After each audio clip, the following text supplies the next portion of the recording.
Hello, and welcome to the Music Teacher Coffee Talk podcast. I'm Tanya. And I'm Carrie. We are both elementary music teachers who love to talk shop, preferably over a steaming cup of coffee. This is episode number 154.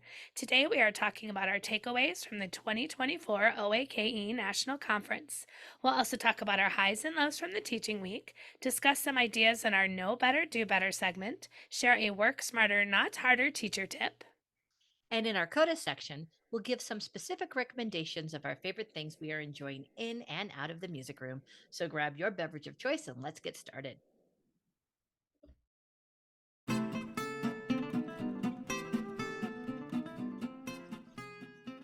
This is the time where we talk about our highs or lows from the teaching week. Carrie, how was your week back after spring break? Well, it was a little rough because I got sick at the tail end of spring break. So we came back from Oak in Chicago and spent some time there with my family who lives out in the Midwest, and then came home and had a couple days before we had to return to school. And I got super sick, just a really bad sinusy cold thing. Not COVID, but it felt like it. Anywho, just felt awful, lost my voice, which is why my voice is uh, mostly back, but it's not, 100%. So if I sound a little crackly, that's why. So it was a bit of a slow start just because I wasn't feeling 100%, but I got through it. But my high is this. I am leading up to a high. Just yesterday, actually, I had a student, a fifth grade student, who she's just one of my great all around music kids. She participates in choir. She's in my musical right now. She actually has a featured solo in the musical. And she just wrote me a really sweet letter of appreciation and handed it to me yesterday morning as she walked in the building, because I'm a morning greeter. So I always see her in the morning on her way in. And it was just really sweet, thanking me for what I do and for giving her opportunities. And the best part was she said something about how, having this solo and the opportunities she's had is giving her a boost of confidence. And it just made me feel really good that the stuff we do, and this is kind of what we're going to talk about later too, a little bit, the stuff we do is just, it's not about the music we make in the moment. It's about like these bigger things that we give to our kids, right? And the confidence and the life skills we give them. So just a sweet reminder that we're doing the good work, right? Yes, for sure. Yeah. Just made my day, made my week. Yeah. How about you, Tanya? High or low? I am gonna go high also. I had a really good week. It was I don't want to say surprising because I usually have fairly good weeks, but the kids they were on board when enthusiastic about what we were doing. But I want to specifically give a shout out to my PE teacher Jenna because she is just so wonderful to work with. She is so flexible.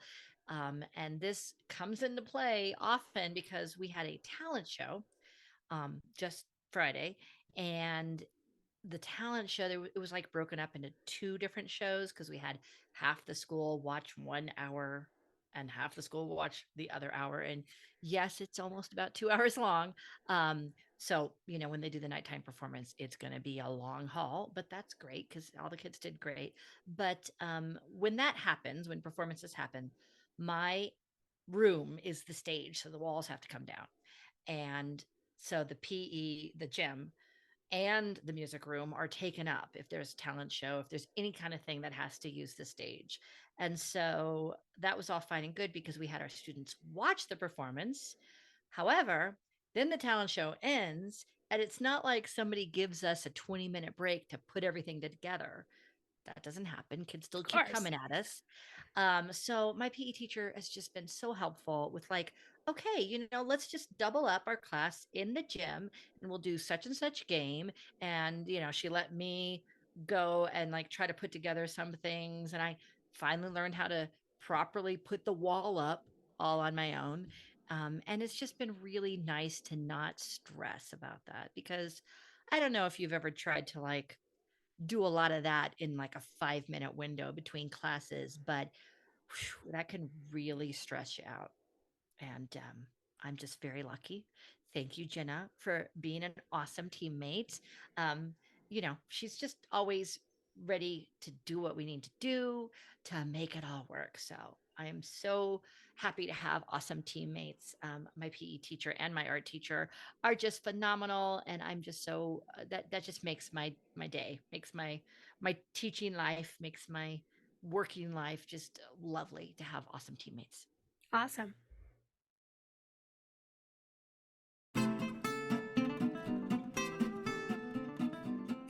So now it is time for our main theme. And typically, after an OAKE conference, we usually have an episode where we share our thoughts about the conference and our favorite sessions and things we got to see. And we're still going to do that, but maybe through a slightly different lens today, partly because well, I didn't make it to as many sessions as I would have liked to. I am on the board right now and I'm co chair of the fundraising committee. So I spent a lot of time sitting at the registration desk, and I'm happy with the work that I do for OAKE and happy to be a part of that. But because of that, I don't make it to as many things as I'd like to. So that's part of the reason why I won't be able to share as much about sessions that I went to because I didn't go to a lot. But in addition, something has happened in the musical world and we want to recognize it. So we were supposed to record this podcast last weekend, but I was sick and wasn't able to record. I'm kind of glad because we want to talk about Beyonce's album, Cowboy Carter, just dropped, and Tanya and I are all excited and all abuzz about this and what it means for us as music teachers and specifically Kodály-inspired music teachers.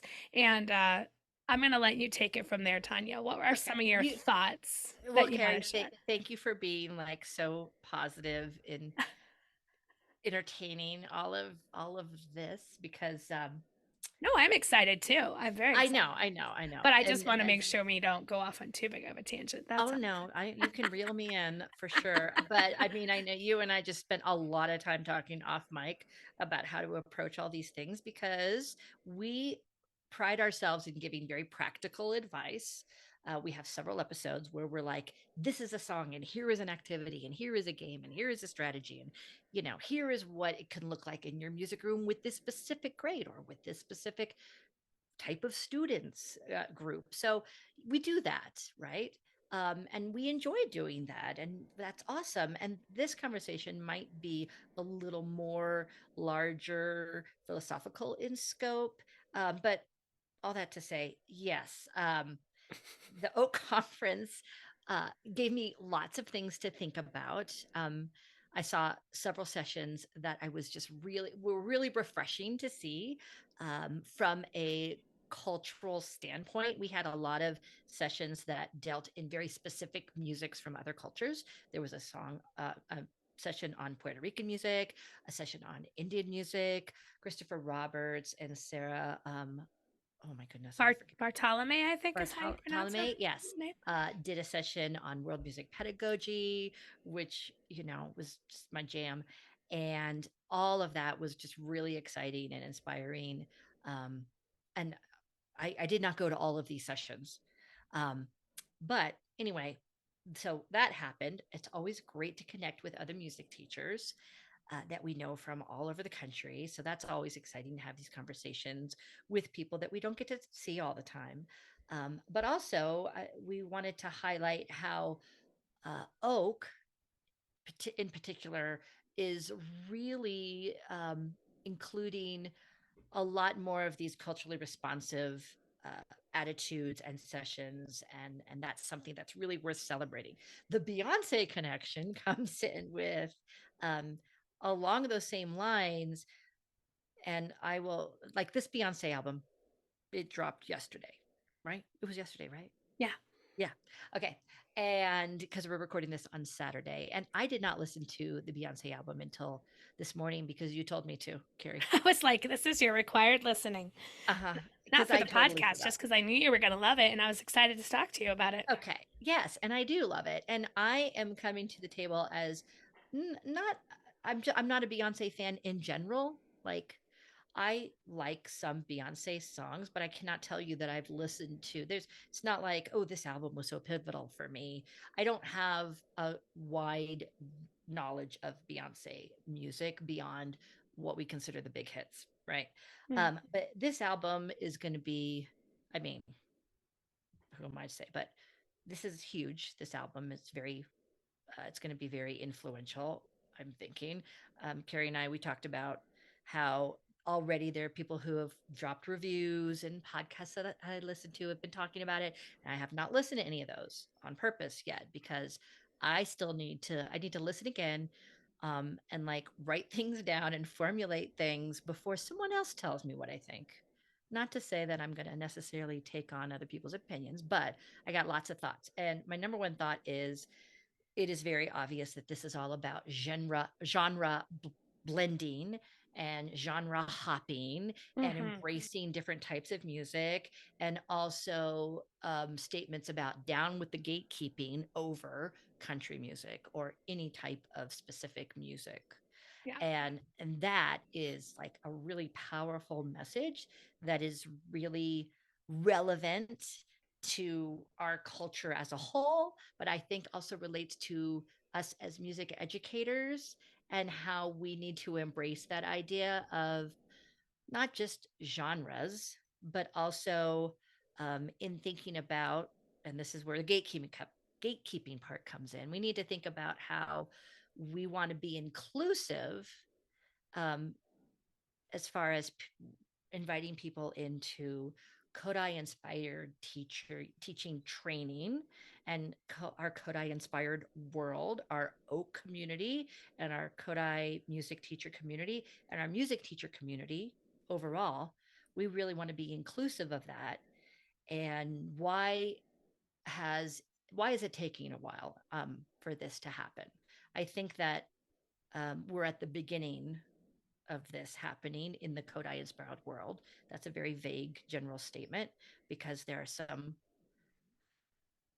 groups of Kodai inspired teachers who are doing a better job than others, or, or who are, let's not say that, who are further along in showing this inclusivity of not just genres, but of like, hey, we're all going to be better music educators and let's all learn together and let's not keep this knowledge and then you and I had talked off mic about why the gatekeeping idea and feeling exists and it's because when you go through Kodai training it's hard, it's a Yeah. lot, and you learn a lot.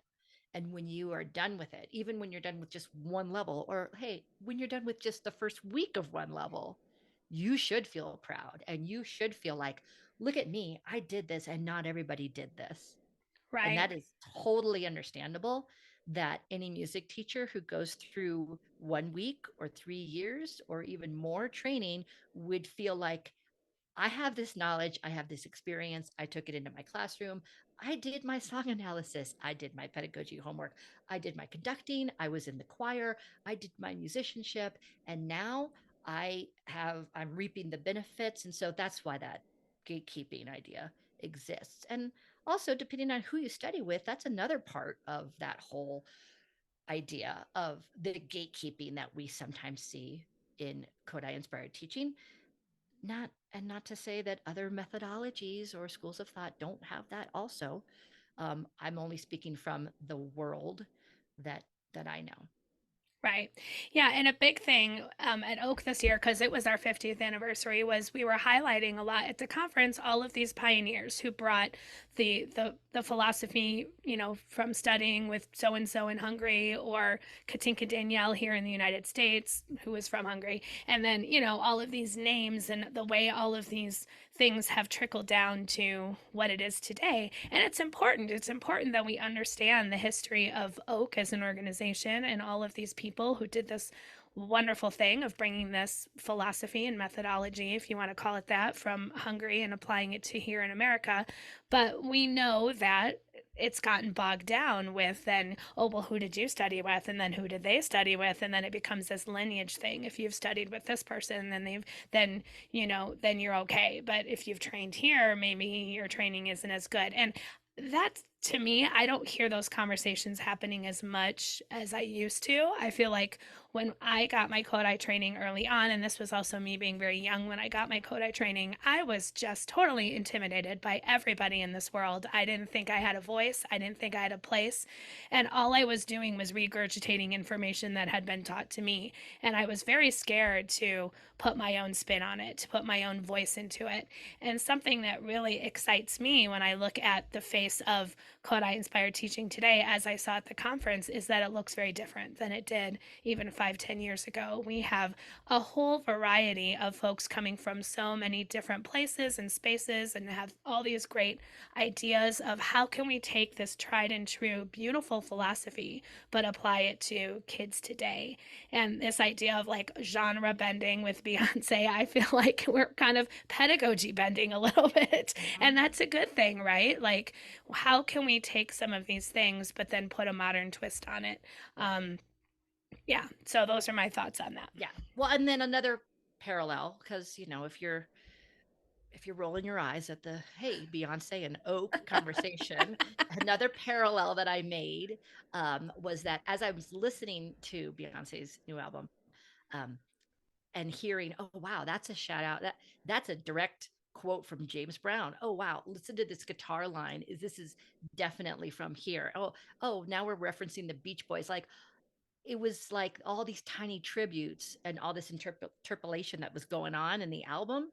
It acknowledges, okay, so I'm blending genres and I'm still acknowledging and giving props to the pioneers before me. So, Yeah, I mean, I thought that was like, well, that's exactly what we need to do in Kodai inspired teaching is that we do need to recognize our predecessors and we do need to recognize the really strong brilliant minds in Kodai music teaching that have been around. And we also need to blend it all together. right, Yeah. right. So, with that said, do you want to highlight a few? I mean, you kind of mentioned a few things that you saw, a specific session or something from Oak that you wanted to highlight? Sorry, I Well, just put you on the spot. you did just put me on the spot. I mentioned Christopher Roberts and Sarah Bartolome's session. That was really wonderful to see because you and I had a book study. You can look this up if you would like.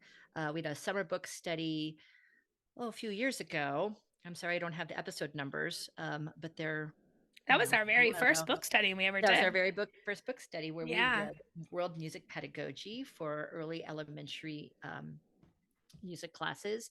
And it was just really nice to see some specific examples of both of them going through, okay, so let's listen to this piece of music and let's talk about taking it through the stages of the world music pedagogy process of how to do some active listening with kids and all of that. So that was really wonderful because it was so specific and hands on and it was different. When we read it and we talked through it, you and I, we didn't get it was in the summertime, so we didn't get to like directly take it into our classroom. right, And honestly, since we've read the book, while I have included listening and active listening, I have not gone through these other stages of the world music pedagogy process. right, So this was really encouraging to see and go, oh, I can do that. My kids would go through this with me. I totally understand because I get to see it in action. So right. that was wonderful to see.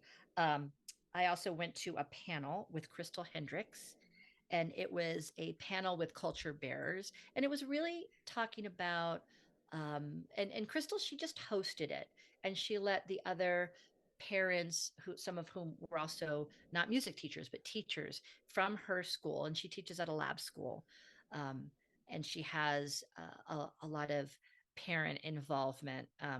So Crystal mainly like set the stage, and then the spotlight was really on these culture bearers talking about how their experiences in being approached on sharing musics, sharing their stories from their community.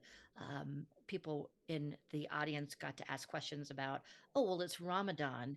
And as a Muslim, how do you what do you want people to talk to you or ask you about when it is Ramadan? Not to say, and they were very clear about this, no one person is a monolith of their culture, but it was just really nice to hear some um, specific experiences of, okay, I'm wanting to include culture bearers in my music classroom, and what's a way that has been successful for you, and how do you feel when you're approached this way. So that was really fascinating.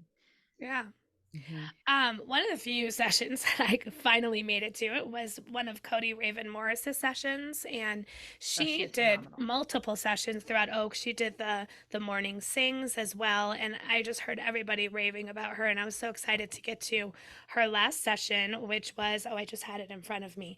It's called, I just didn't want to get this wrong. So one second, where is it? When I Grow Up, Finding Strength in Self Acceptance and Community Care.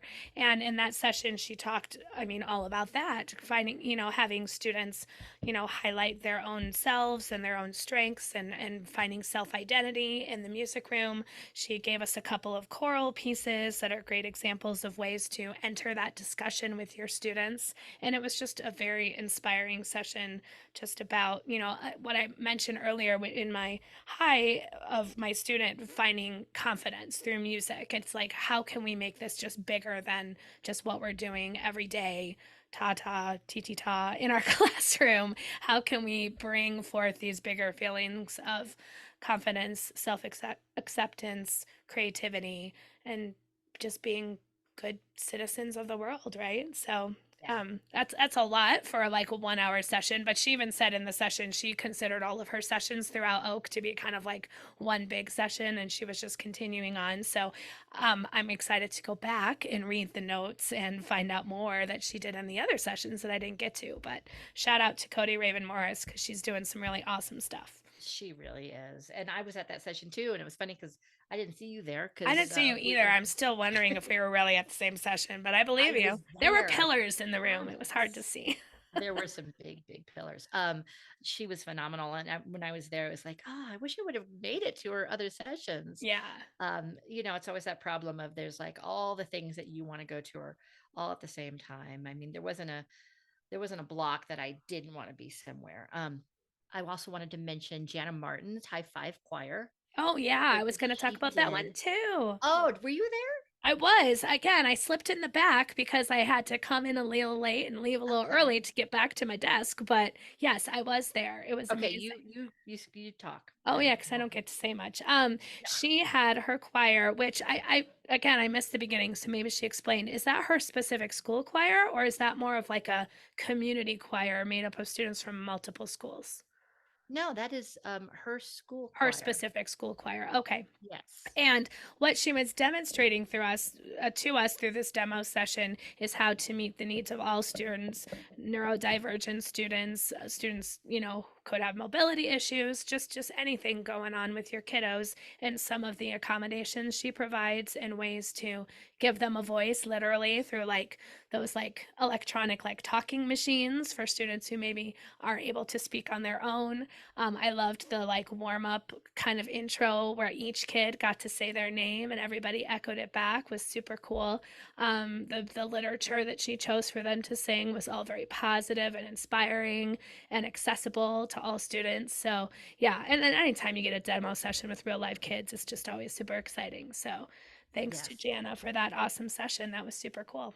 And I wanted to highlight that session also in thinking about how far Oak has come as far as performances throughout the conference. Yep. Okay, because let's go 10 years back, because I was going to conferences of Oak 10 years back.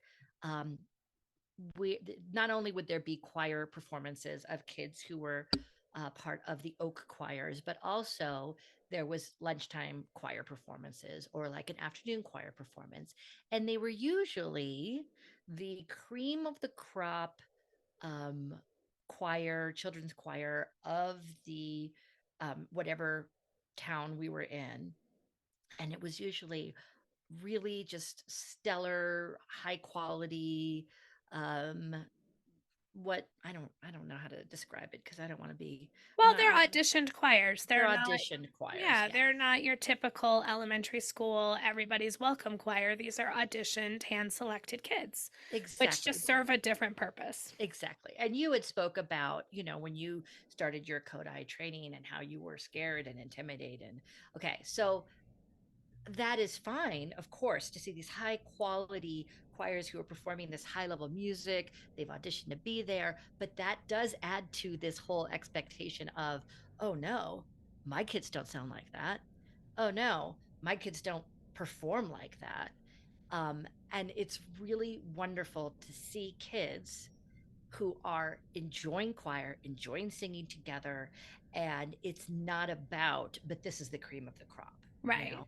It's about the inclusivity of it all. And it's about we are singing together and really back to Kodai's vision of music for everyone, not just Hmm. the people who pass the audition. Exactly. And yeah, the excitement that I feel when I go to the OAK conference or even when I go to local workshops and hear about training programs and things is I think we're finding a better balance in the Kodai community of, we always have this, very high level musicianship, expectations for ourselves as teachers as well of our students. Only the best is good enough for a child. But I think our definition of what is the best is what is changing and evolving. That the best for this student isn't the same for the best is for this student, right? That kids are all at different levels. We as educators are all at different levels, and we can still keep striving to be better. No matter what level you start at, we still keep striving to be better, but we can do it in a way that's inclusive and makes kids feel good about themselves and makes teachers feel good about themselves and not just feeling like, oh my gosh, my kids can't sing this interval perfectly. I'm a failure as a Kodály teacher. It's not about that. It's about the feeling that my kids get when they walk out of my classroom. And yes, I want them to sing in tune. Yes, I want them to be musically literate, but it's bigger than that. And I think that's what I get excited about. And you and I talked off mic a little bit about, the stereotypes that have been and continue about Kodály-inspired teaching. But I hope that through conversations like what we're having and the things that are going on, people see that it's still a really beautiful, relevant way of teaching kids, and getting Kodály training now is different than getting Kodály training maybe 15, 20 years ago when you and I did it. I know the way I teach it is different than the way it was taught to me. And I think that's purposeful, right? That we can still have Mhm. these like pillars and we can still have these high expectations, but we can come at it in a way that's more inclusive. Exactly. And it's interesting because I think about teaching level one pedagogy and folk song analysis, and how every year I change it up a little bit or a Yeah. lot of it. And how I am still, you know, it's never the same 2 years in a row. And there are things that I think back on when not just when when I was starting to teach teachers, that some of the not just messages, like direct things that I emphasized are things that now I don't feel the same way at all. Right. So, um, yeah. So, I mean, that's good. It means that I'm not stuck in one way of thinking. Right. I feel a little bit bad about how my messaging, especially this idea of only the best is good enough for a child, about how I have reframed that and what I think now, what that means, the best, right? Right. And there was a time where I was saying, no, we're not including pop music, for example, in the music classroom. Jordan, you were right. I was wrong. Please believe me. Um, that is definitely something I want to include, right? I want the students in my room, whether they are grown-ups or little kids, if they're 5 or they're 50 or even older, because I am, that all music that you love is worth loving and is worth digging deep in, because it leads to more music, and music brings us together. And so if the entry point for my 5-year-olds happens to be Baby Shark, then I guess we'll go there, right? and I'm going to bring them towards some other stuff, right? If your Right. entry is Beyoncé and it makes you go, well, let's hear that James Brown tune. That's a brilliant thing. Like, that's a Hmm. wonderful thing. Not because Beyoncé is not as worthy as James Brown, not that, just because you getting involved and getting interested and performing, singing, playing, and ruminating on any music brings you to more music and to more people and to more um, people that you can be a community with. That's really what it's all about, is Yeah. being able to relate to other people and through music. That's the best thing ever, and that's why I teach music. But Right. anyway, I know I'm going off, but all No, that that's to that's say, wrapping it all up. It's beautiful. yeah, it's just I like how these conversations that I have at Oak and that I'm able to have with my colleagues bring me to these understandings that I can't get just in my music room all closed up on my Right. own. And then putting things into practice is the next piece that is really exciting to see what happens from there. And I loved seeing these sessions at Oak that were so very aware of, hey, let's make sure that we are culturally responsive. Yep.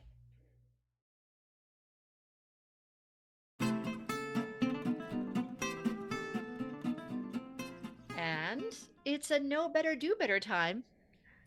Yeah.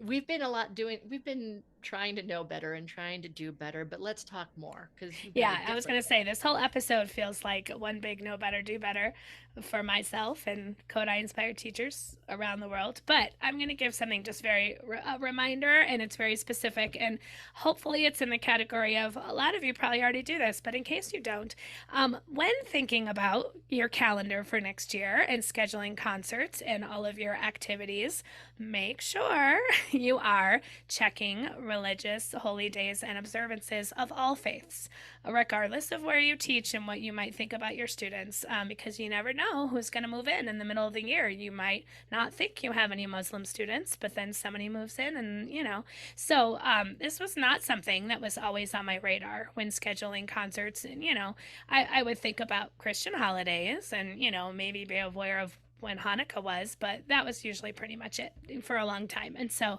I have come to make it a more regular part of my practice to make sure I'm aware of all religious holidays, because it might not be something where students are missing school, but it might be something that affects what they do in the evening or what they're eating, or what they are able to do and not do. So our district has a really great religious observances calendar, and it even gives like beautiful little explanations of what students can and cannot do during those times.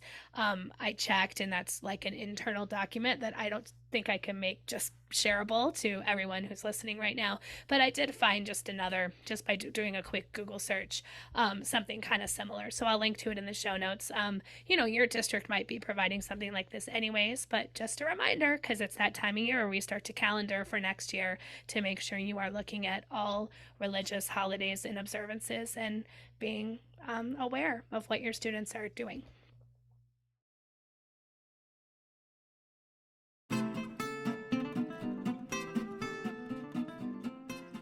So now Tanya's going to give us a work smarter, not harder teacher tip.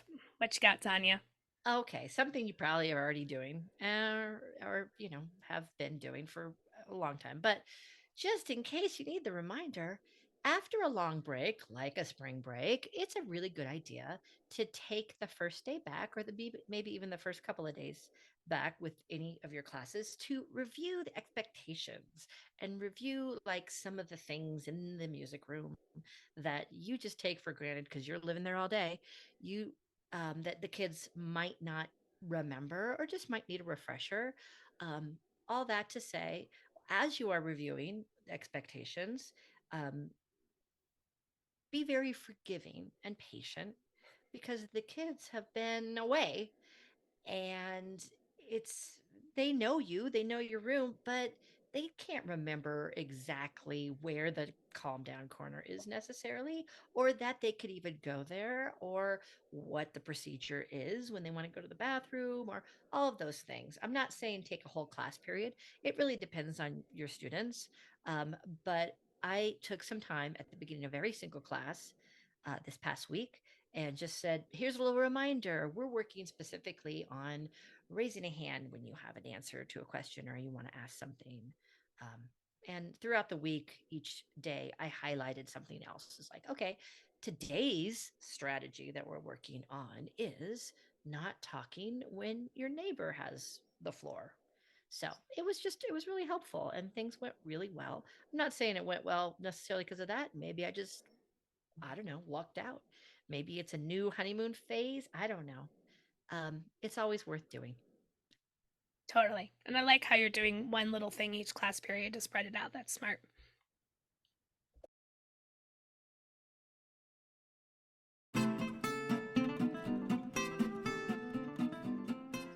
Well, we have reached our coda section where we talk about something we have been enjoying in or out of the music room.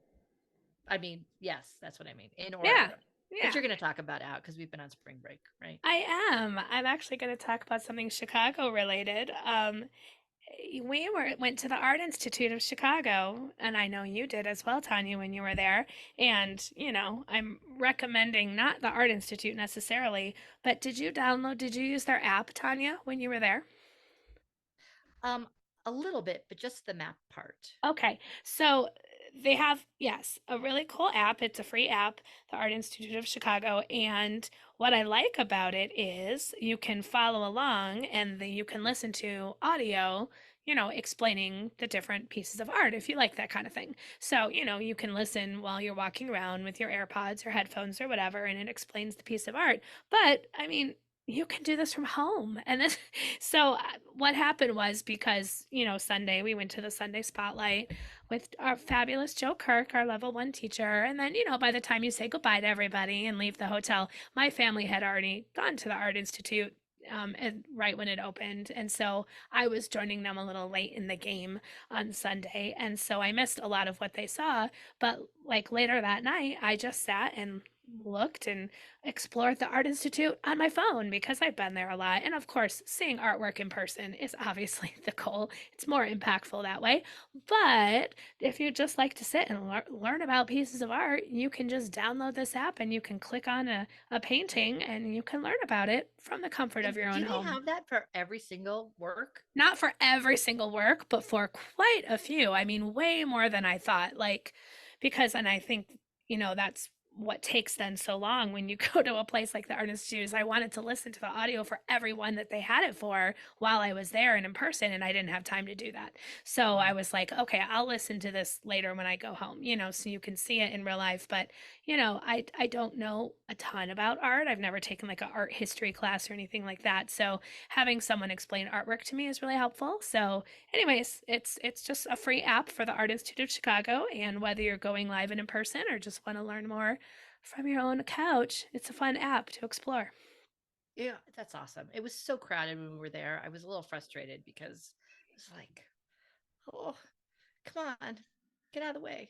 I know. Well, And yeah, especially in like the Impressionist area and yeah, and the my really kids, popular I know areas. they've got like a limited attention span. If it was just me and my husband, I know we just could spend a Oh, long yeah. time. But when the kids are there, it's like I got to make priorities, right? Yeah. So Yeah. yeah, And that's all. so, yeah, next year at the OAKE conference, I don't know if I'll go back and again, but I feel like every time I go, I like to go see the biggies, the ones that everyone likes to look at, but then I try to go down an area that I haven't been to before. So, um, I'll probably end up going again next year. We'll see. Okay, cool. All right. What about you, Tanya? Well, from the highbrow to the very low brow. Uh, We enjoy all things. exactly. Hey, did you know there's a new Beyonce record? I'm just What? uh, that is not my coda because we've already spoken, but yeah, it's awesome. Check that out. No, I've been listening to a podcast that I should be a little embarrassed about, but I'm not because it's really a lot of fun. I know I keep asking you this, but did you watch Emily in Paris? Only like half of season one, and then it's not my cup of tea. Okay, so I watched all of it because I had a very strange love-hate relationship with it that I I was can see that. like, oh, this character, the main character is just like horrible. She's just horrible. And because of this and because of that, and like, but it's so beautiful, all of the Paris, where they're going all over, and the costuming, like all of the clothes that she wears and the other characters wear is amazing.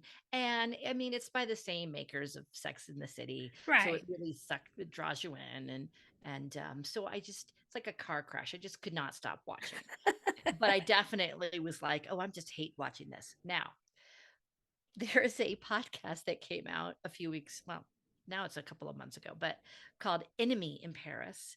And it's these two comedians from other podcasts who, it's a hate watch podcast about this exact show, where they go by episode and they talk about, oh, Emily's a horrible person because of this, that. So it's like what I've already done as I was watching this show. And it's just very amusing. It's very funny. I really enjoy it. I feel kind of guilty, but um, it's just something that's just kind of fun because I can go like, I feel justified now Yeah. because other people have picked up on all these reasons why this show is really awful. I think there's a podcast like that about Saved by the Bell, isn't there? It's called like Zach Morris is awful or something like that. And it talks about all the awful things in Saved by the Bell, which, especially now, dated. Yeah. But that's funny. Maybe I'll give it a listen about the few episodes that I watched. It's fun.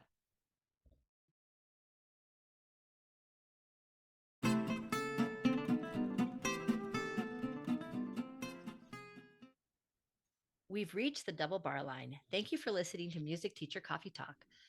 Show notes can be found at musicteachercoffeetalkpodcast.com. You can connect with us on Facebook or Instagram. Just look for Music Teacher Coffee Talk. If you enjoyed this show, please consider subscribing, rating, and leaving us a review on iTunes to help others find this podcast. And we always appreciate folks buying us a coffee, so look for that link on our show notes and on our Facebook page. Until next time, this is Carrie. And this is Tanya wishing you happy musicking.